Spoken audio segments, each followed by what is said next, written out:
Hello, and welcome to the Scientific Adventures of Beardman. Today we're going to be looking at our second kind of energy, which is called kinetic energy. Kinetic energy is the energy of motion. In other words, anything that's moving has energy simply because it's moving. Kinetic energy! Remember from our last video, the definition of energy is that something has the ability to do work. Well, if something is moving, then it can put a force on something over a distance. Anything that's moving can hit something, and when it hits it, simply because that object was moving, it's going to put a force over a distance. Okay? And that goes for macroscopic objects as well as microscopic objects. And so often you'll talk about like temperature or heat in an object is the molecules all moving around. Well, those molecules are moving and therefore they have energy because they are moving. That would be a kinetic energy. There's other stuff going on molecularly, but just something to think about. Mostly we'll be applying this to objects that are macroscopic. Baseballs, cars, things like that, trains, planets. Okay, maybe we won't do that calculation. But you certainly could. Anything that's moving has the ability to do work because it can hit something and push it for a distance. So that's kinetic energy. No. So what is the equation for kinetic energy? Kinetic energy equals 1/2 mv squared, where m is the mass of the object that's moving, and v is the velocity of the object that's moving.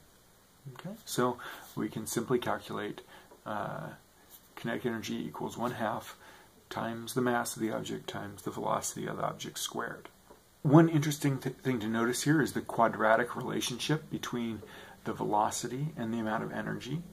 In other words, if you're going twice as fast, you have 4 times as much energy because the velocity gets squared. And if the velocity is 3 times bigger, well, you square 3.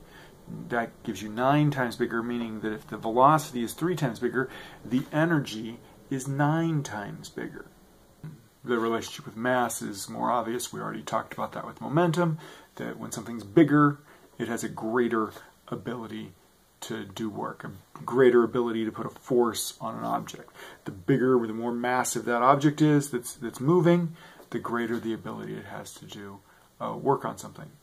Okay, you have 150-pound running back. Well, he's running. He doesn't have much ability to do work on things.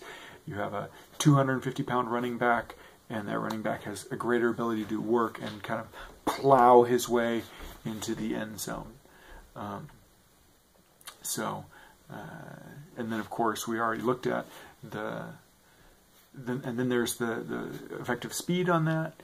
If we double the amount of speed that player has, because it's a squared function, it's a quadratic function, if we double the speed of the player, he's got 4 times as much energy to plow into the end zone. And so we can see the great effect of being able to run fast if you're trying to play football and get the ball into the end zone. Be big and run fast is a huge key, as you've probably noticed if you've watched any NFL games or college games recently or high school games. The bigger the player, the faster they go, the more likely they are to be able to have the energy to go through somebody else and get some extra yards.